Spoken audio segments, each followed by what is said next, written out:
Hi, this is Pat McDonald, your host for Vote for Vermont, where our tagline is listening beyond the sound bites. No co-hosts this evening with me. I don't know where those guys are, but if you see them out there, send them home.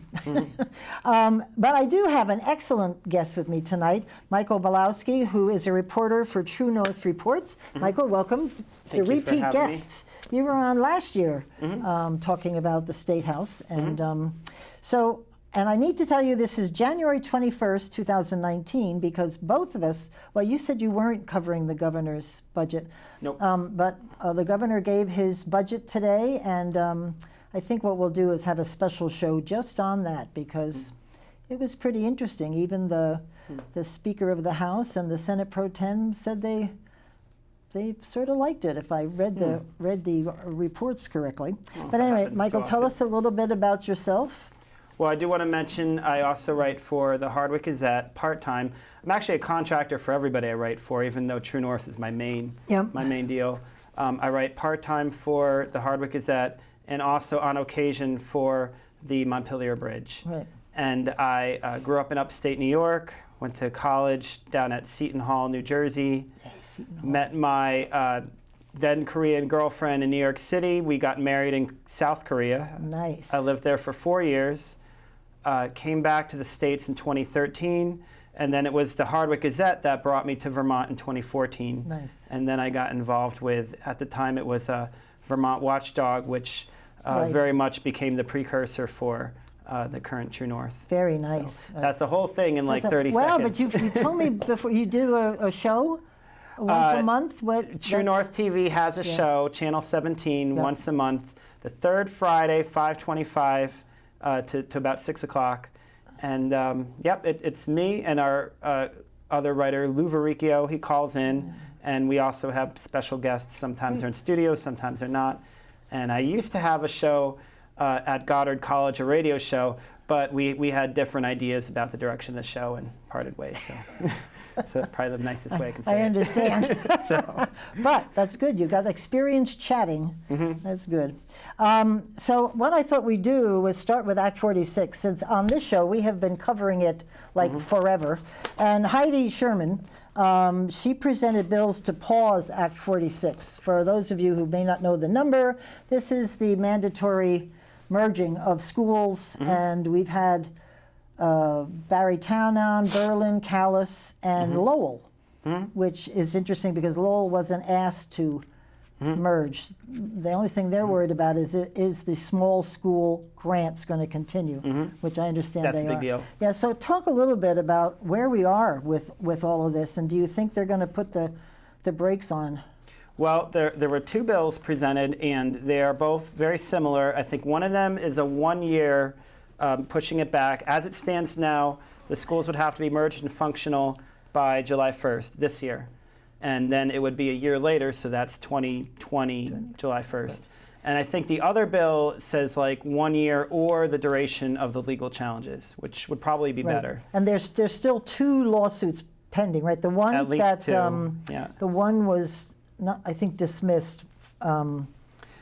H. Brooke Page brought it to the Supreme Court. And this is where I actually was in the room for some of those hearings. And I thought it was interesting because I thought Mr. Page made a very sound argument on the constitutionality of forced merging schools and the budgets. And he talked about all the legal conundrums that poses, particularly when you're having communities take on debt that they never approved. That's part of the big problem. And that's been a focus of every show we've done, because Calais has absolutely no debt whatsoever. As a matter of fact, I think they've got a pot of money that they've put aside for rainy days. Right. And I think they'll lose that because that'll be shared amongst the other schools. Yeah, and just mind-boggling. So anyway, what was interesting about that, Brooke Page's case was the state did not challenge his arguments about the constitutionality. Right. They challenged him on his standing. Right. Which is also interesting because he's a taxpayer, and you would think a taxpayer would be enough, but they determined that it wasn't. Yeah. But in any case, I found it interesting that the state would not go right at him at the constitutionality arguments, which makes me wonder, just speculation, but can they actually challenge that. And we'll find out now because, as you know, the other cases, Mr. David Kelly and the other ones, they're taking the same route. They're challenging the constitutionality. Right. And at this time, the state can't say you don't have standing because now these are like, the schools are actually signed on. So there's no way you're going to be able to say they don't have standing. Yeah. So I've heard from a couple of people that Brooke really did a good job, and he had a good case to present, whether they buy it or not. But the constitutionality piece for us was like in Barrytown, they had a vote, 4 of them actually, 3 of them, and they voted no merger for 3 votes, and then the school board said, too bad. Yep. And how can they do that? I don't understand. I wonder, and it's good to kind of look at your neighbors and see, because this has been tried before and frankly done in other states. I, for one, in New York State, all the schools were merged at some point or another, probably before I was even born, but we have big schools there now, even though it's a similar rural setting to Vermont. But it's interesting to look at Maine because that was a little bit more recent. And they are having a lot of trouble untangling the mess. They're trying to undo, right? Right, they're trying to undo them.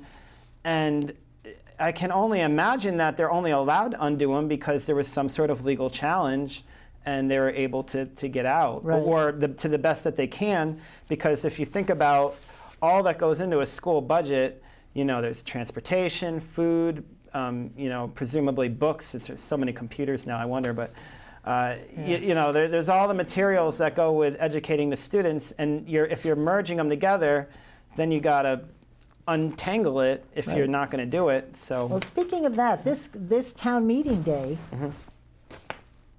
what are we looking at? Like for Berlin, I live in Berlin, right, and they're supposed to merge with Calais, East Montpelier, and 1 or 2 others, I can't remember. But anyway, what budget are we going to see this town meeting? If they put a hold on it and there's no merger, will we just see Berlin's, which could be very disingenuous because that's not going to be the budget. If there's a merger, it's going to be twice as much, I'm sure. Well, my understanding is the supervisory unions were instructed by the state to only work on merger budgets, not individual budgets. Okay.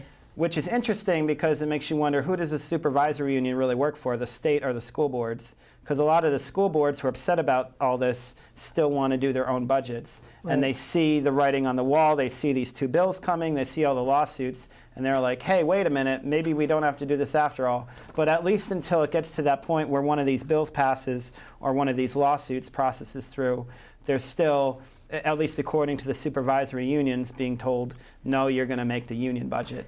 And I actually went to one of the meetings for the Orleans Southwest Supervisory Union. They have 4 elementary schools that are going to merge. And I think you had this on your list of topics for the day. Woodbury, Hardwick, Greensboro, and Stannard, which doesn't have a school, but they send their kids to Greensboro. They were, not only were they not told they were not going to, not only were they told they're not going to merge, let me rephrase it correctly. They were told they were not going to merge. Okay. Oh. They were specifically told, don't worry about it. Your school districts are too, they won't fit together because there's like big schools and small schools and school choice schools and school choice communities and non-choice communities. They're like, you don't have to merge, don't worry about it. And then at the 11th hour, they said merge. Yeah. So they're all scrambling. They're like, what do we do? Everybody else has been planning this for years, and we got to do all that work in like a couple of months. Actually, on one of the shows they talked about that. And now, I heard there's a 3rd lawsuit out there on school choice. You just mentioned school choice. That there's somebody out there, it's Deb Buckman, I thought, that she's working on a school choice bill. Maybe she's waiting now to see what happens to the 2 that are out there. Because some schools have been impacted by the mergers to be able to do school choice or not. Yeah, today was actually supposed to be a big school choice event in Montpelier, but because of the weather, they canceled it. They canceled it. Oh, good. I mean, it'll be rescheduled for another day. Yeah. But I was actually in Montpelier a few hours ago for that, and then I found out it wasn't happening. Oh. But an interesting thing, another topic that we kind of have down the list, but I may as well bring it up now. No, go right ahead. Somebody leaked an email from the administration saying something about like a one school district for the whole state. Oh, that was, Didn't it was accredited to Phil Scott, to the governor. Yep. That he said, which is funny because I come from Westchester County in New York, and I think the county's got, well, I don't know, 300,000 people like we have in the state, and they have one. One school district. So I don't know. What do you think about that? A little too late? Or a little? Me and my editor looked it over a little bit, and one thing we noticed that jumped out at us was part of that plan was universal school choice for the whole state. Oh, wow. So that would be that was an amazing. interesting little bit to that, which kind of makes sense if you're all one district. You would think it would be easier to do Sure, that. you can go anywhere you want. Right. So I don't know too much else about that, but I thought that was a very interesting aspect of it, which would probably go against, I don't know, the teachers union and all those forces. For sure, because everybody be paid how you pay them. I just think that the horse is out of this barn, though. I don't think they're going to take it seriously because they're going to have to start all over again. Yeah, so it's interesting to see how that'll play out. But I've pushed for years when they started talking about this. We have 14 tech centers.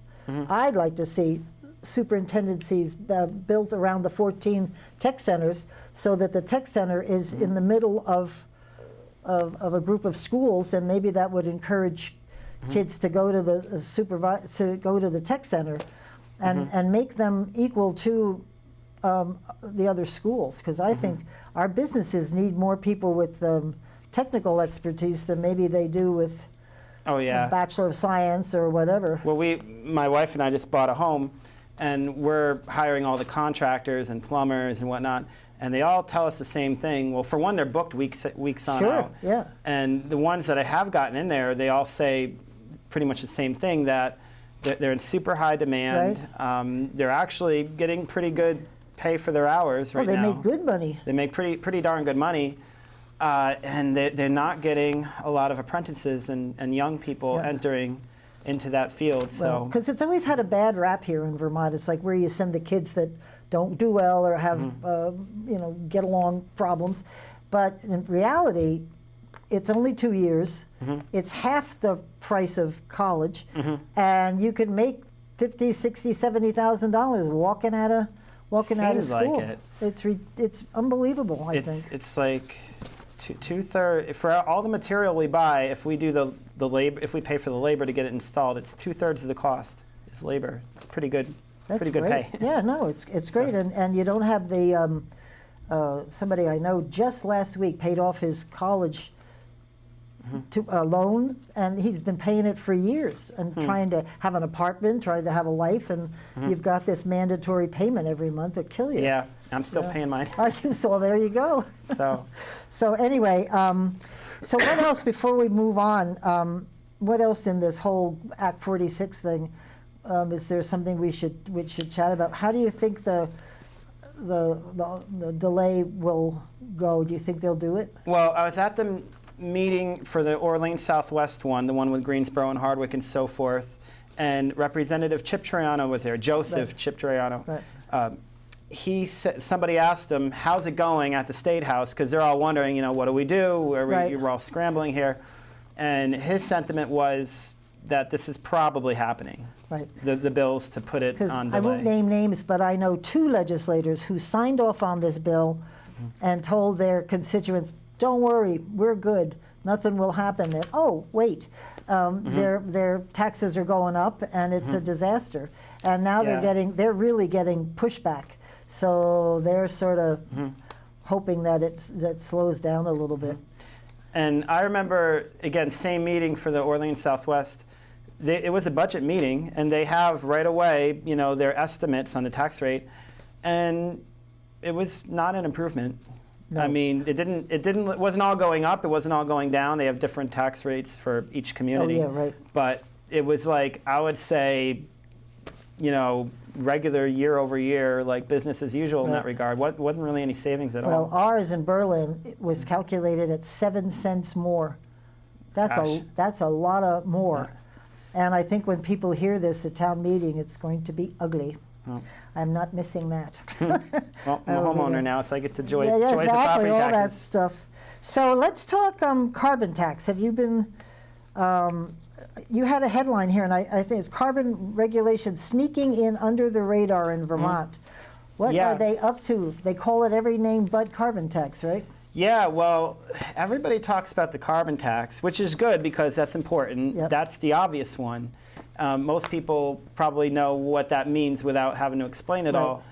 There's also cap and trade, which is essentially the same thing. It's like a credit that you buy and sell the right to pollute with your carbon. But there's more.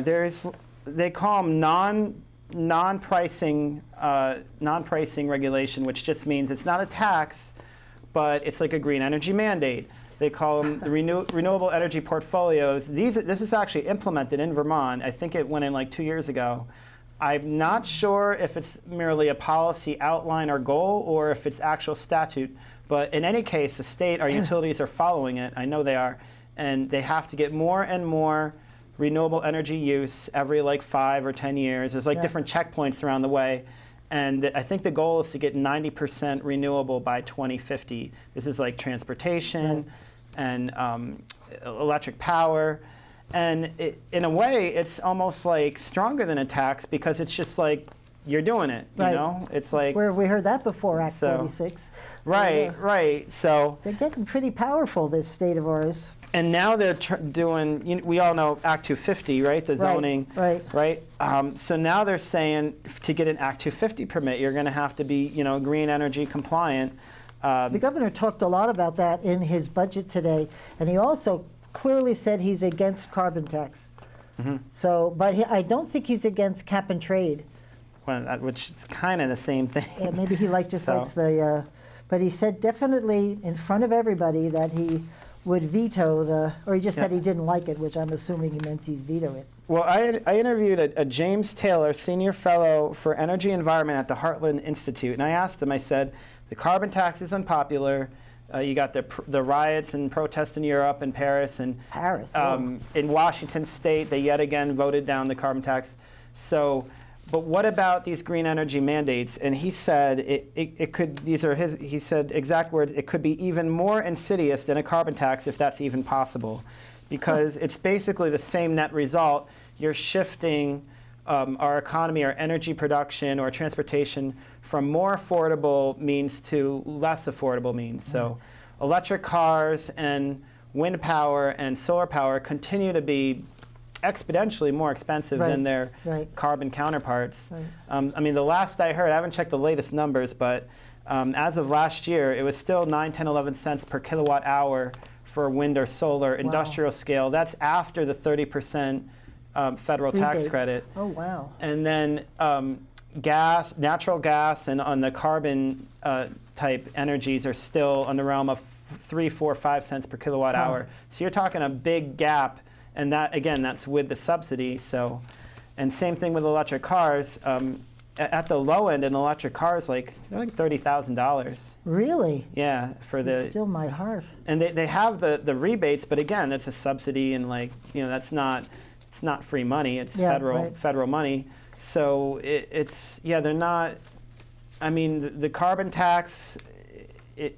Yes, it will make driving carbon-based vehicles more expensive, but I don't know how many people are going to run out and buy a $30,000 car. Right. Certainly not poor people.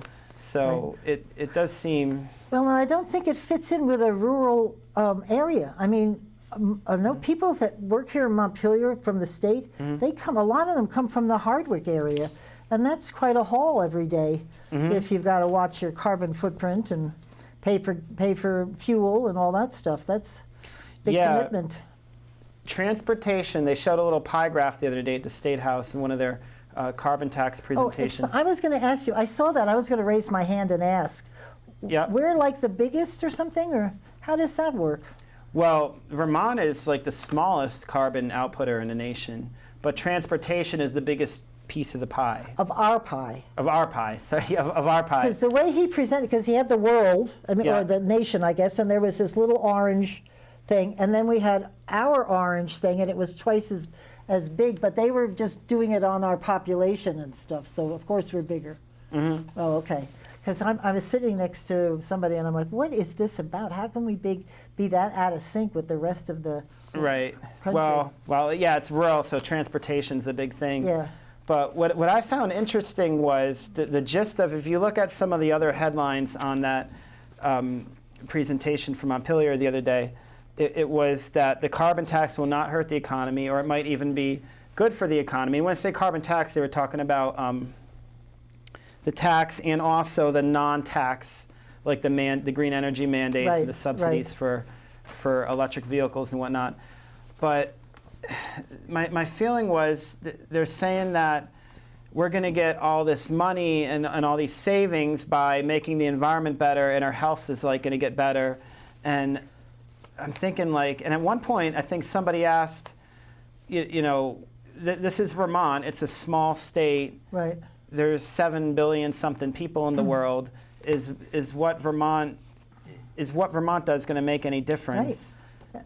And my sense was they didn't have a clear answer for that. No, because the answer is no. Right. Because we are so small that even if you did every single thing that has been asked to do in the environment, we won't make a difference. They just like to be, the young upstart state that likes to be first. But at what it cost. And when we say they, I guess we mean the Washington, D.C.-based think tank, Right. and the name is slipping my mind right now, but that's who we're talking about. Is the state hired a think tank out of Washington, D.C. Right. to do an assessment of what these would do to the economy? And they it was a big report, but I pulled it down. It's on the website of Joint Fiscal, I think I got it. Yep. Yeah. But I found it interesting that all the independent or private sector studies of the carbon tax seem to be a little bit more grounded in reality. Right. And then this one, commissioned by the state, was like, it's going to be wonderful. Right. It's going to make I was savings. wondering who they were writing it for, because I must say I missed half of it because it was slightly over my pay grade. I didn't understand some of the things they were saying, but the report is actually written well, so I understood. I should have read the report first and then gone to hear the presentation, because it just was written better than that guy was talking. He was really talking techie talk, so I don't know how many people really got it.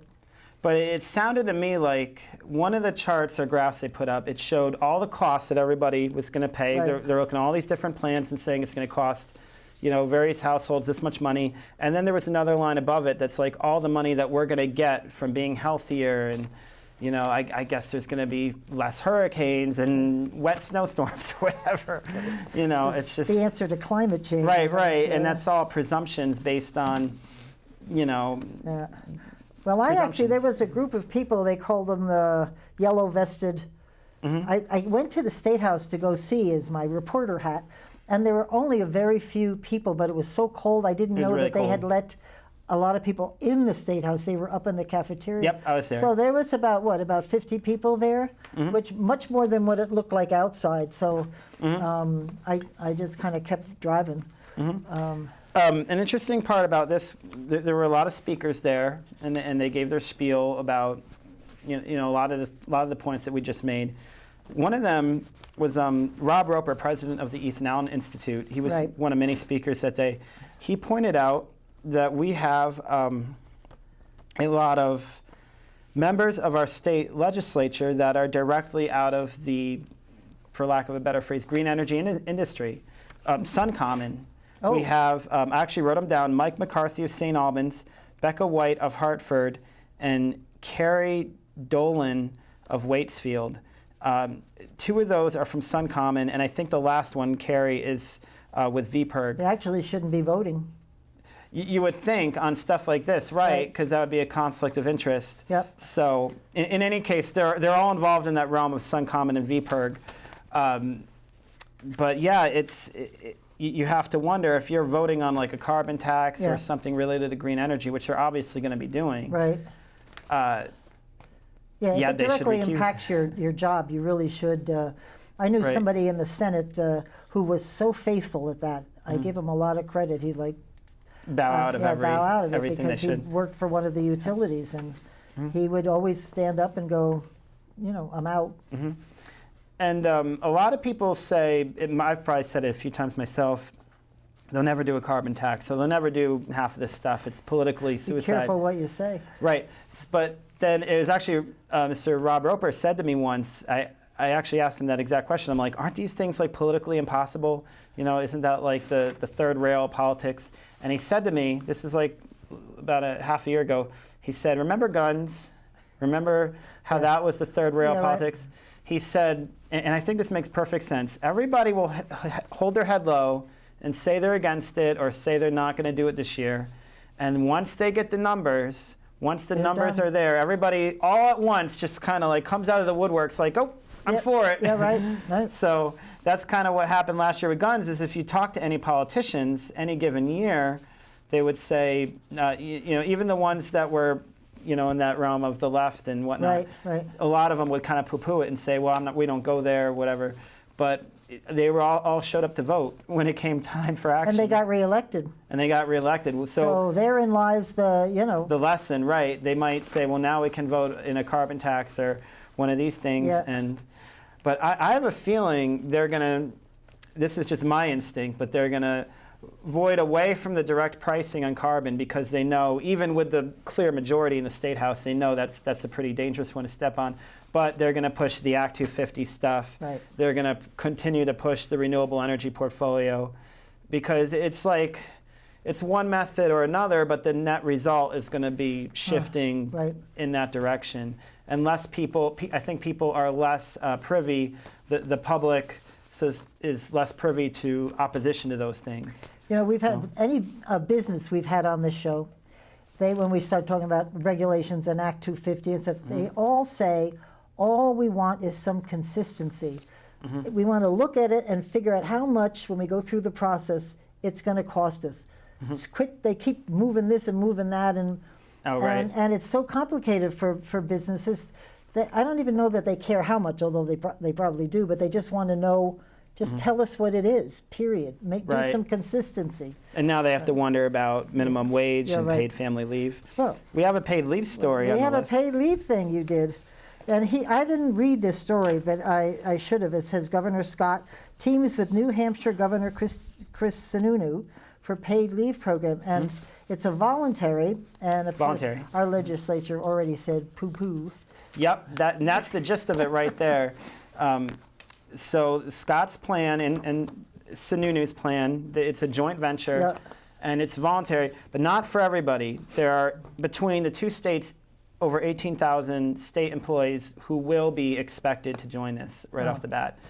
And I think they kind of have to do that because if it's completely voluntary, then you've got no base to start with. Right, no money. No money, right. So I can understand that much. But I think this is Scott just trying to jump ahead of it a little bit, because he obviously knew this was coming. It came last year and it got vetoed. This year he knows he can't veto it, so he's offering an alternative up front.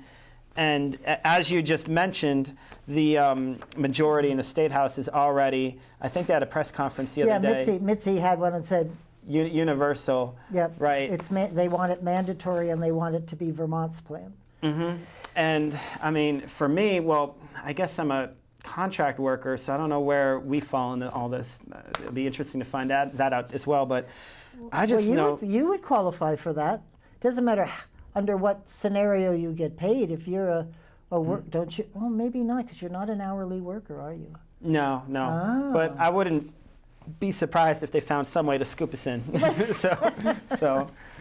But I can just say, speaking as someone who's just started a family, I got 2 young boys, 3 and 6. My wife, her career is just getting going. My career is just getting going. We just bought a house, and we're like, so many things. Yeah.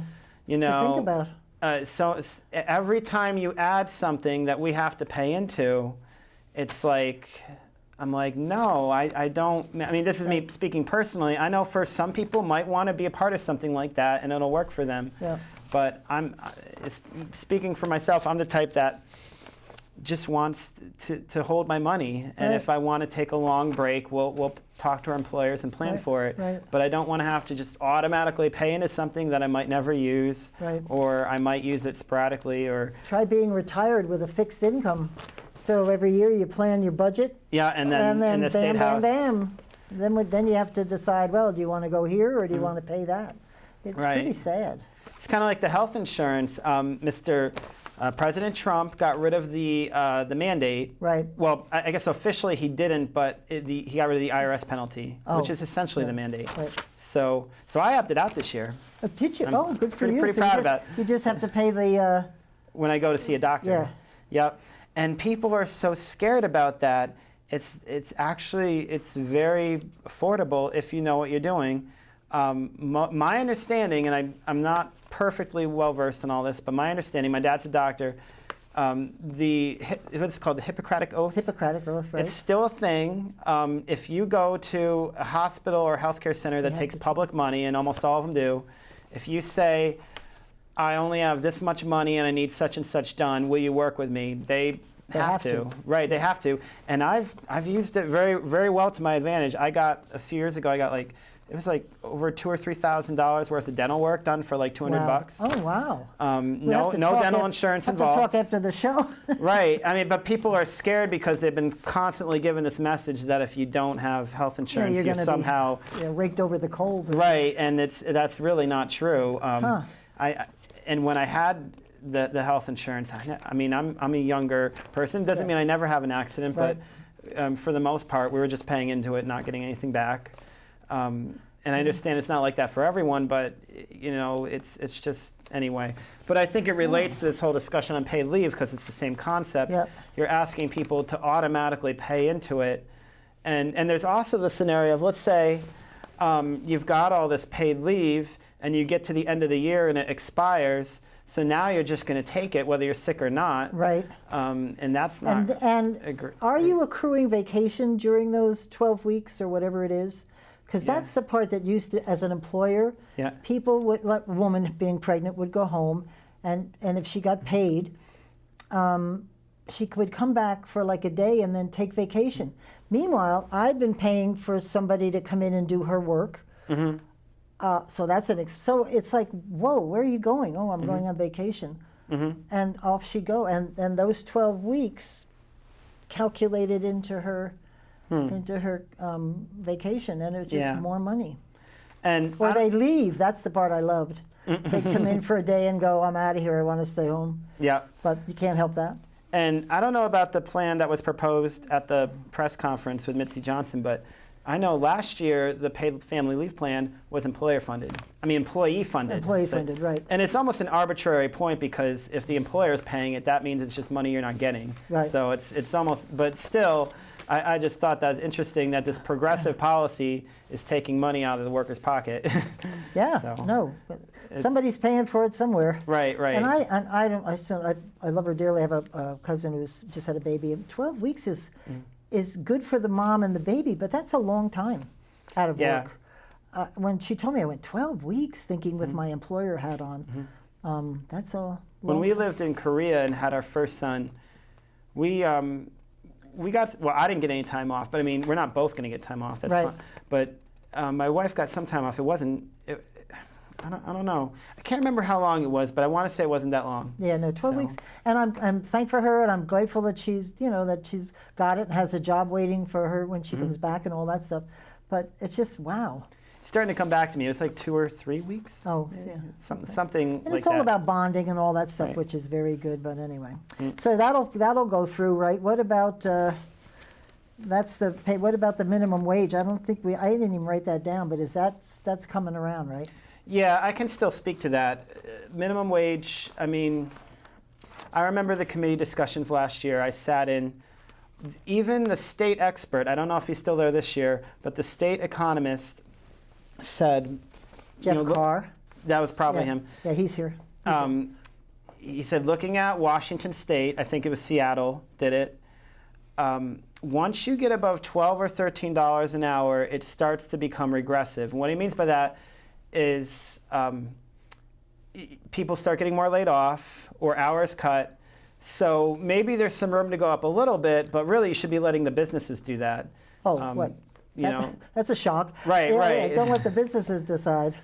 Yeah. Right. So, I mean, yeah, I think it's going to be the same story. Well, it's not going to be the same story because, again, getting back to Mr. Governor Scott's situation, he no longer has the power of the veto. Right, it'll pass. So, because I think if you come in brand new at $15, this takes effect, it's graduated, right, to 2022? Yeah, it's going to be gradual. And then it will be. But so I come in, brand new employee making $15 an hour.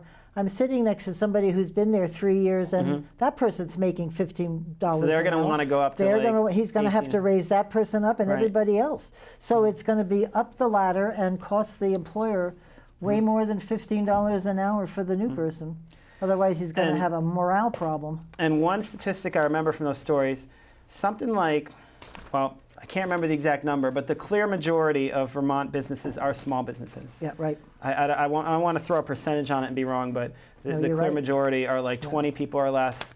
And when you're operating in smaller margins, it becomes more difficult to absorb that. Yeah, I agree. When I first came up here, I came from a major chemical company, manufacturing company, and I'm looking around for IBM was it.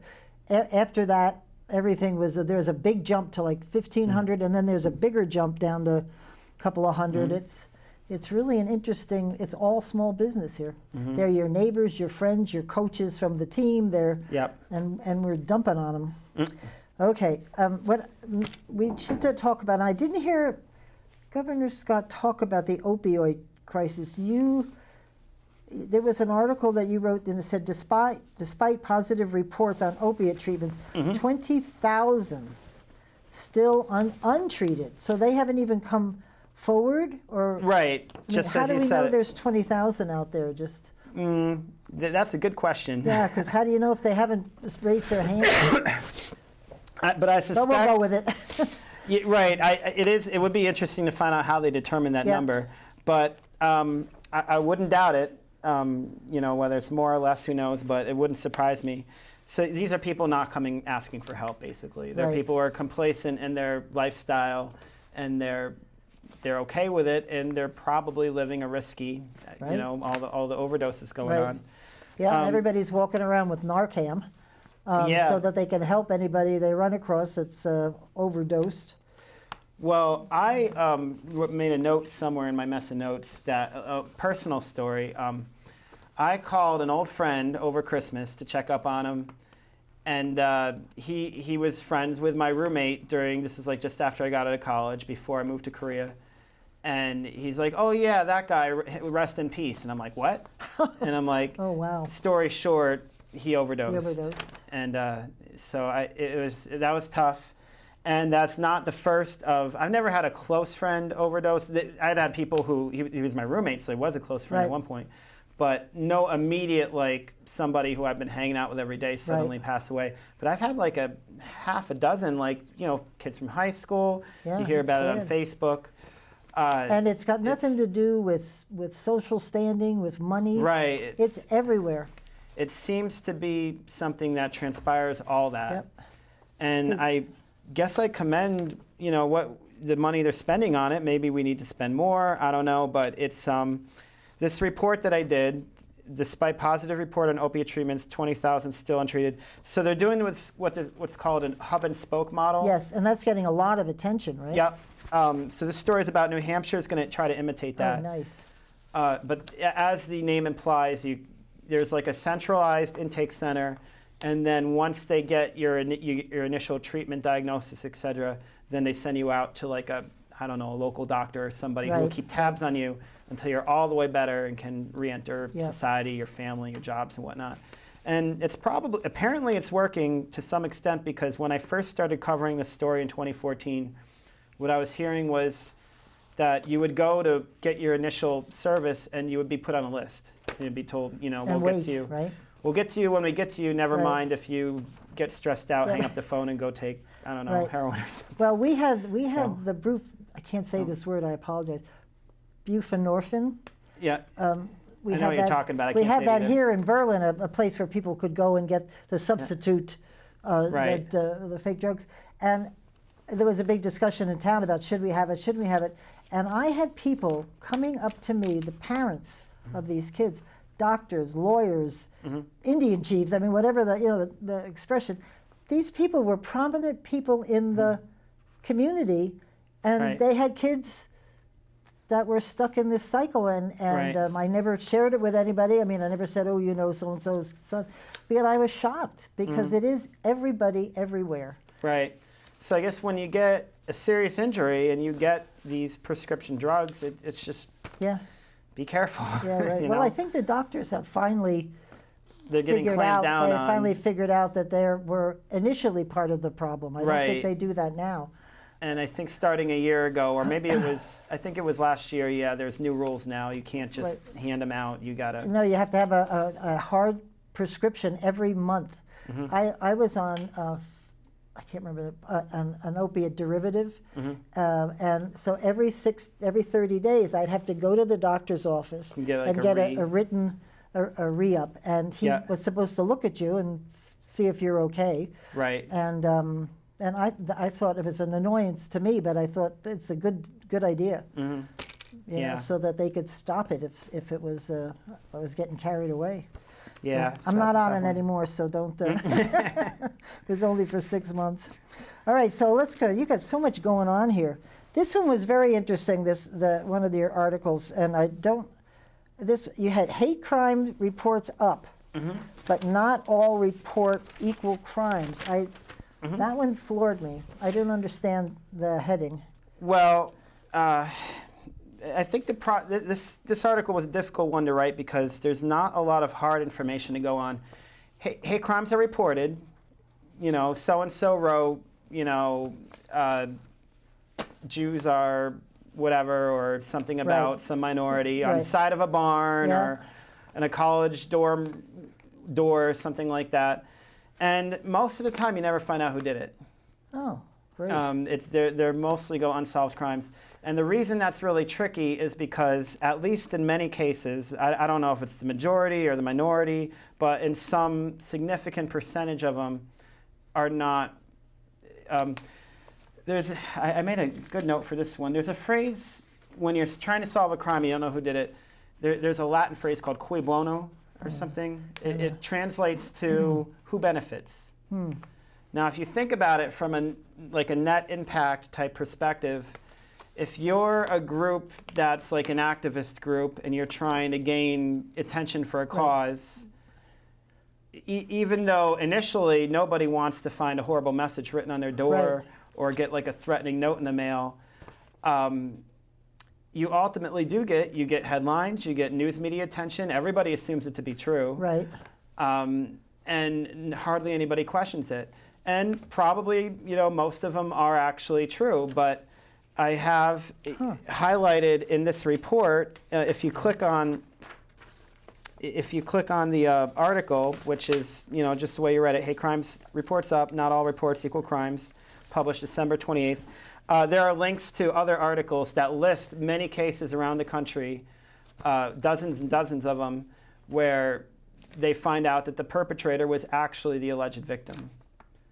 Oh, no kidding. Yeah, and there are examples. Just to give attention to his or her cause? Just to get attention to the cause.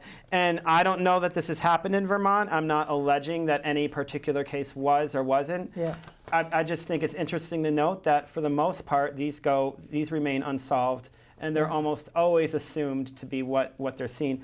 And to anybody rolling their eyes out there who say, well, this is just conspiracy or these never happen, this is not just like a thing where conservatives are pointing at liberals and saying, you all do this. When there was a lady who was running for office up in the Burlington area, and she's in this article, Desiree Morin. Oh, Desiree, right. She's the one who got the threats in the mail. Yes, right, I remember that. She and I are on Facebook. I have actually no idea. I don't think we've ever met, but we just have mutual friends. And that also went unsolved.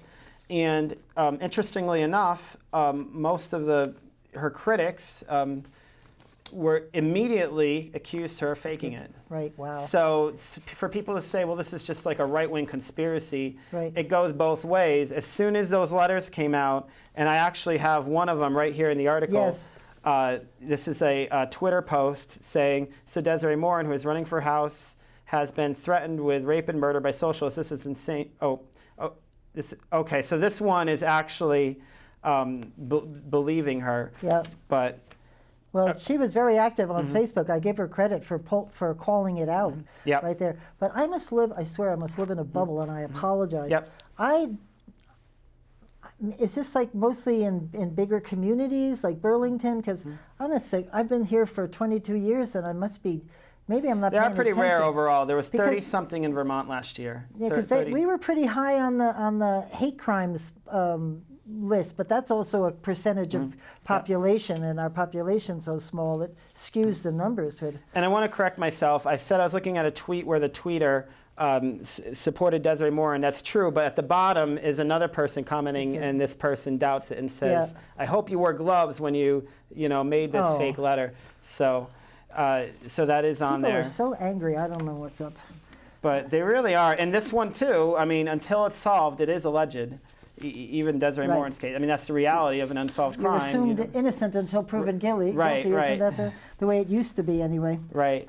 Okay, so let me ask you, and I saw this, they were taking testimony today. Policing, Fair and Impartial Policing Committee focuses on politically correct tactics. And they had testimony today, and I was actually thinking of going down and listening to what all the PC discussion was about. Yep. I think some of these are, it's hard when you're 50s. What am I? I don't remember. 75. I had it backwards. 57. I wish.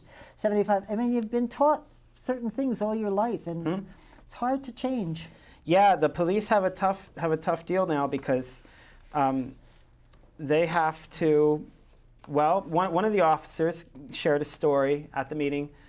He said there was a time when he pulled over a car and he saw the driver, and I forgot if it was a he or a she or if it looked like a he or a she, but he looked at the license and it said the other. And he was like, what do I do? Do I ask? Do I go by what's on the license? Do I go by what I see in the car? And I can't remember how the rest of the story, but the point of it was he had no training for that, and this is becoming a new reality for policing. I think they determined, simply enough, just ask. Right. So like, how do you prefer to be addressed? How do you prefer? But this is something that police have to spend time on now in their training and for taxpayer training, and it's just like, and they also, this is interesting. And they have policies on when to ask about immigration. You would think that would be a question you should ask if you have a reason to. But if you're just looking at the person and have no reason to ask other than what the person looks like, that's probably why they're. So right. No, I could see how there could be some concerns there, but if there's a reason to ask, they should ask. I think that should be the policy. But they went over that, and at one point one of them said, well, if somebody's in court for any number of reasons, and the person might or is there illegally, and it just so happens that this person has been here for like 8 or 10 years and they have a family and a job, leave it alone. Leave it alone, right. And that I could see the logic behind especially that. if they're paying taxes and all that stuff too. Right. So they discussed that. They discussed new interrogation methods. Apparently it's an acronym, and I'm not going to pretend to remember what it means, but PEACE, P-E-A-C-E, interrogation methods. This is a more science-based interrogation method. I can't really speak much to like whether this is going to be a great thing or a bad thing, but the prior interrogation method apparently was leading to a lot of false confessions. Oh, so well, it's sort of that pressure to say, right, like something. the pressure, like just make them confess, and say that on Chicago marked PD. as a win. Right. So those were the things that they talked about at that meeting. Interesting. So they had. Now I'm sorry I didn't go. That sounds very interesting. Yep. Because I'm trying to remember what I said one day, and somebody, it was here actually at the studio, and I just said something, and somebody said to me, you're using the wrong words. So I said, and I give her a lot of credit. She sat there and talked to me and told me why and what I should use. And I said, okay, I will. I learned because she was calmly telling me that I used the wrong thing. But a lot of this stuff, they get mad at you first, and then then they're yelling and screaming. And this woman was incredible. She just said, here's the deal, and here's why, and here's what they're thinking. And 75 is like, give me a break. But I want to learn it, but you have to approach it nicely. And I'm sure they're doing that at this training, just explaining why. Yeah, no, it was. They have a tough road to hoe, policemen these days. Oh yeah. Whoa. Well, they get so demonized in the media. Not that there aren't police that behave badly, but I think it's important to judge every individual. And also, there's so much problems with mental health everywhere. Yeah. And chances are the person that you're dealing with as a cop might have some mental health issues, and you're supposed to be expected to be able to deal with it. But that's a special training. Yeah, I don't envy their job. I don't either. And then you get yelled at for something. Yeah. Okay. So I have one that I'd like to please pull out go of the right pile, ahead. if I may. Yes, please. This one. You really did your homework. I know. I went to the library. I printed stuff out. You did not. And I remember did you? thinking, is this overkill? But, no, it's not. It's great because we're talking fast and we're learning a lot. This story, actually, the reason I brought it up is this did not get a lot of traction on True North reports, and I feel like it should have. So I'm being stubborn, and I want to hammer it down. Here's Michael. 2018 Vermont telecommunications plan includes controversial, high-powered 5G expansion. Before I came to Vermont, one of the last articles I did in Albany, New York, I interviewed a guy, David Carpenter. I want to say SUNY Albany, but a major university in Albany. I'm pretty sure it was SUNY. David Carpenter, and we talked about industrial scale Wi-Fi routers in elementary schools and I guess all schools, and why these are not great to be around kids. Now that's not what this article is about, but it is essentially the same thing. You hear it all the time now on the ads with Verizon and whatnot. 5G is like the new thing. It's like the super fastest internet. You can get all your super high definition movies and your fastest downloads and gaming and all that. But sure enough, like everything else that's good for you in the world, it's not bad good. for you. It's bad for you. Everything that's supposed to be fun and wonderful is also bad for you. This is a quote from CBS News. The network is supposed to be 100 times faster than current data speeds, but it requires cell phone tower equipment to be closer to users than before. Wireless companies in the U.S. say they'll have to install about 300,000 new antennas, roughly equal to the total number of cell towers built in the past 3 decades. So this is a big infrastructure upgrade, and these are no longer going to be relegated to the tops of mountains way out where you just kind of see them. They're going to be like in your neighborhoods. And they're worried about cancer, about health? And I got a list right here. DNA single and double strand breaks. That doesn't sound fun. Oxidative damage, disruption of cell metabolism, increased blood-brain barrier permeability. I can't even read some of this stuff. I don't know, but I heard the word brain. Melatonin reduction, disruption in brain glucose metabolism, and the list keeps going, but the printer cut it off. So there's more. Good grief. Thanks for cheering us right up. So if you're near one of those are those conglomerations with the wires and the... But that's the same sort of thing they talk about wind towers. Right? Yeah, Up wind in towers Lowell, have their and own. They've talked about the health impacts of the wind towers. But these will be right in your neighborhood. Now, the good news for Vermont is because of the nature of this technology and we're so rural, Vermont is going to be, unless you're living in like Burlington or Montpelier, you're going to be pretty safe from this stuff because they're not going to get it. The money and the means doesn't seem to be available, at least for now, to get it into like your rural And Vermont. so they're still going to build it even though they're going to they start know to build it in urban areas. Even though it creates all that?